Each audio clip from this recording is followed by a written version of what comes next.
বসতি নিয়ে আলোচনা করব। বসতি শব্দটি কোন কোন অঞ্চলে হয়ে যায় হচ্ছে বস্তি। কেমন করে হয়? প্রথমে হচ্ছে যে ব, তারপরে হচ্ছে দন্ত স। দন্ত স উচ্চারণ করতে সরেওয়া আসে, এই জন্য এখানে আমি সরেওয়াটাকে বের করে দেবো, বের করে এইভাবে লিখবো। লেখার পরে দেখা যাচ্ছে তারপরে থাকা হচ্ছে ত, তারপরে কারের উচ্চারণ হবে তয় শিকারে তি। এই হলো বসতি। বসতি, জন্তু উচ্চারণ করতে সরেও আসে, ব উচ্চারণ করতেও কি আসে? সরেও আসে। এখানেও ব যোগ সরেও লেখা যায়, সরেও লেখা যায়, কিন্তু আমাদের উচ্চারণের সুবিধার জন্য এখানে বস্তি আছে, এই জন্য আর অতটা ভাঙলাম না আমি। এখানেও বটাকে আর ভাঙলাম না, ব।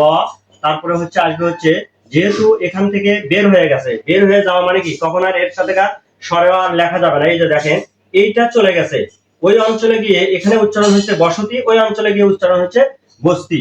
তারপর হচ্ছে ত যোগ রস্বই কার, কারের উচ্চারণ পরে হয়। দেখেন এইখানে হচ্ছে 4টা ধ্বনি বা বর্ণ, এইখানে হচ্ছে 5টা ধ্বনি বা বর্ণ, মাঝখান থেকে সরেওয়াটা উঠে গেছে, এই দন্তস্বর সাথে কার সরাও উঠে গেছে। এই হচ্ছে যেহেতু মাঝখান থেকে উঠে গেছে বা লোপ পাইছে, এই জন্য এটাকে বলা হয় মধ্য সরল